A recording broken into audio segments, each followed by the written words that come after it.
उत्तर प्रदेश के जौहर यूनिवर्सिटी खतरे में है। उसे उत्तर प्रदेश की सरकार से खतरा है। 10 साल से सरकार चला रहे हैं, सिवाय तोड़ने के आपने बनवाया क्या है? आजम खान की जौहर यूनिवर्सिटी पर बुलडोजर कार्रवाई के आदेश से बवाल मचा हुआ है। लोक गायिका नेहा सिंह राठौर और सपा सांसद इकरा हसन ने योगी सरकार को खुला चैलेंज कर दिया है। इस वीडियो में हम इसी पर करेंगे बात। नमस्कार, 4 PM पर आप सभी का स्वागत है। दोस्तों, सरकारें शिक्षण संस्थान बनाती हैं, यूनिवर्सिटी बनाती हैं ताकि छात्र पढ़ सके, आगे बढ़ सके, देश आगे बढ़ सके। लेकिन यहां सवाल यह है कि सरकारें बना क्या रही हैं और तोड़ क्या रही हैं, क्योंकि एक यूनिवर्सिटी कोई सड़क किनारे बनी छोटी सी इमारत नहीं होती। सालों लगते हैं, हजारों लोगों की मेहनत लगती है, करोड़ों अरबों रुपए लगते हैं और सबसे बड़ी बात, वहां पढ़ने वाले हजारों छात्रों का भविष्य जुड़ा होता है।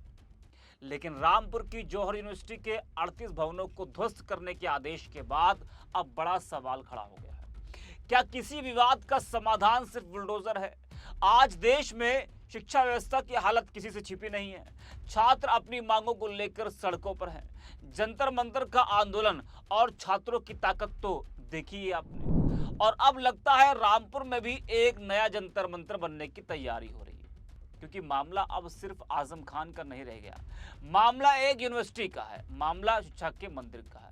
उस यूनिवर्सिटी का जहां अलग अलग धर्मों और जातियों के बच्चे पढ़ते हैं। सरकार कह रही कि यूनिवर्सिटी के भवनों के नक्शे पास नहीं है, अवैध है, कार्रवाई जरूरी है। लेकिन सवाल यह कि अगर नक्शे पास नहीं थे तो इतने सालों तक सरकार क्या कर रही थी? सो रही थी क्या? 10 साल से उत्तर प्रदेश में बीजेपी है, तो क्या अब तक सिर्फ नोटिस और बुलडोजर का इंतजार किया जा रहा था? अब आजम खान की यूनिवर्सिटी बचाने के लिए छात्र, विपक्षी नेता, किसान सभी आगे आ रहे हैं। यूनिवर्सिटी गेट पर लगातार प्रदर्शन हो रहा। सपा डेलीगेशन रामपुर पहुंचा, आजम परिवार और डीएम से मुलाकात की। अखिलेश यादव भी लगातार सरकार पर बरस रहे हैं। लोक गायिका नेहा सिंह राठौर ने जौहर यूनिवर्सिटी को लेकर योगी सरकार पर बड़ा हमला बोला है। इससे पहले भी वो हमला बोल चुकी हैं। नेहा ने जौहर यूनिवर्सिटी को लेकर अपना बयान जारी कर कहा कि नक्शा पास नहीं है तो क्या तोड़ने के अलावा कोई दूसरा रास्ता नहीं है? क्या यूपी की हर इमारत का नक्शा पूरी तरह पास है? आपने तोड़ने के अलावा क्या ही किया है?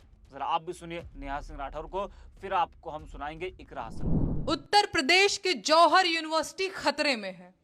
उसे उत्तर प्रदेश की सरकार से खतरा है। सरकार उसे ध्वस्त कर देना चाहती है। सरकार यूनिवर्सिटी पर बुलडोजर चलवाना चाहती है।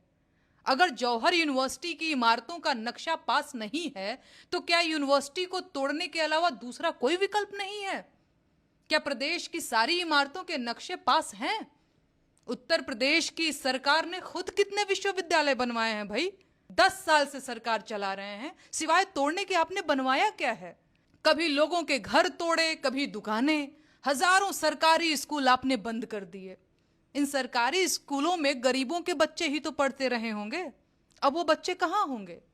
एक विश्वविद्यालय को खड़ा करने में देश के ही तो संसाधन खर्च होते हैं। उसे तोड़ना मां सरस्वती का मंदिर तोड़ने से बड़ा पाप है। तो देखा और सुना आपने, नेहा ने इस मामले को लेकर योगी सरकार पर बड़ा हमला बोला है।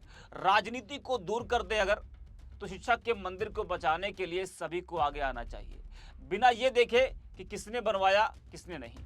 क्योंकि एक इमारत तोड़ना आसान होता है, लेकिन उसको बनाना उतना ही कठिन। वो भी यूनिवर्सिटी इतनी आसानी से नहीं बनती। उस यूनिवर्सिटी में हजारों, हर धर्म, हर जाति के छात्र पढ़ते हैं और वो छात्र वहाँ से पढ़कर आगे बढ़ते हैं, अपने परिवार का, देश का नाम रोशन करते हैं। वहीं जौहर यूनिवर्सिटी के 38 भवनों को ध्वस्त करने के आदेश के बाद समाजवादी पार्टी खुलकर आजम खान के समर्थन में उतरी है। पार्टी अध्यक्ष अखिलेश यादव के निर्देश पर कल सपा के सांसदों का एक प्रतिनिधिमंडल रामपुर पहुंचा। प्रतिनिधिमंडल ने यूनिवर्सिटी परिसर में धरने पर बैठे छात्र छात्राओं से मुलाकात कर उनका समर्थन किया और बाद में जिलाधिकारी को ज्ञापन सौंपकर ध्वस्तीकरण आदेश वापस लेने की मांग की। सपा सांसदों ने कहा कि किसी भी कीमत पर यूनिवर्सिटी के भवनों को गिरने नहीं दिया जाएगा और जरूरत पड़ी तो इस मुद्दे को संसद से लेकर अदालत तक उठाया जाएगा। कैराना से सपा सांसद इकरा हसन ने कहा कि एक एक ईंट की जगह अपना सिर लगा देंगे, जौहर यूनिवर्सिटी को किसी भी कीमत पर गिरने नहीं दिया जाएगा। वहीं मुजफ्फरनगर से सपा सांसद हरेंद्र मलिक ने आरोप लगाया कि सरकार नई यूनिवर्सिटी बनाने के बजाय उन्हें गिराने में लगी है। उन्होंने कहा कि अगर सरकार उनकी मांग पर मुहर नहीं लगाएगी तो वे लोकतांत्रिक तरीके से इस लड़ाई को आगे बढ़ाएंगे। इकरा हसन को आप सुनिए, फिर आगे बात करते हैं।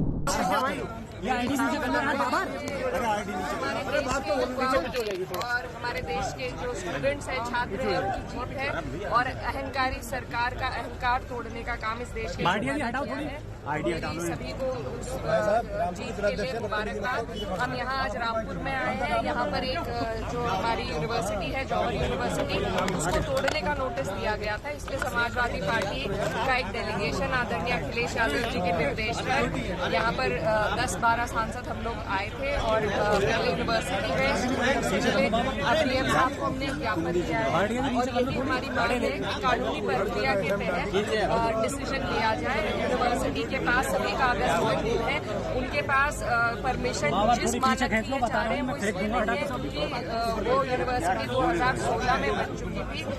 जो कानून लागू हुआ है वो 2024 के बाद का है, तो वो रेट्रोस्पेक्टिवली लागू नहीं हो सकता है। तो इसीलिए वो नोटिस भी गलत है और हमारी मांग ये है कि कोई यूनिवर्सिटी अगर बनाई गई है, ये इस सरकार ने कोई शिक्षक संस्थान उत्तर प्रदेश को नहीं दिया है, इन्होंने कोई काम करके नहीं दिखा। इन्होंने 25,000 स्कूल जरूर बंद किए हैं।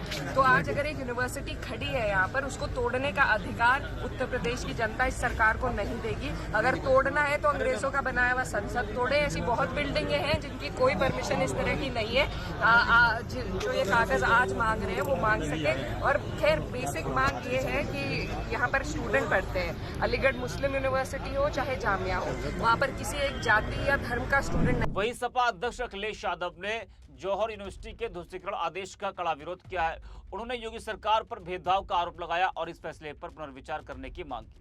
अखिलेश यादव ने एक्स पर जौहर यूनिवर्सिटी के समर्थन में एक पोस्ट शेयर करते हुए यूनिवर्सिटी के ध्वस्तीकरण आदेश को वापस लेने की मांग की और उन्होंने योगी सरकार से सवाल किया कि जब भाजपा सरकार अपने ही शासनादेश के आधार पर अन्य निर्माणों का नियमितीकरण कर सकती है तो जौहर यूनिवर्सिटी के साथ अलग व्यवहार क्यों किया जा रहा है। उन्होंने इसे भेदभावपूर्ण रवैया बताते हुए सरकार से निर्णय पर पुनर्विचार करने की अपील की। तो सवाल अब सिर्फ इतना है, क्या सरकार जौहर यूनिवर्सिटी को बचाने का रास्ता निकालेगी या फिर बुलडोजर ही हर समस्या का आखिरी समाधान रहेगा। क्योंकि यूनिवर्सिटी तोड़ना आसान है लेकिन एक यूनिवर्सिटी बनाने में पूरी पीढ़ी लग जाती है। इस वीडियो में इतना ही। अभी रिपोर्ट भी है।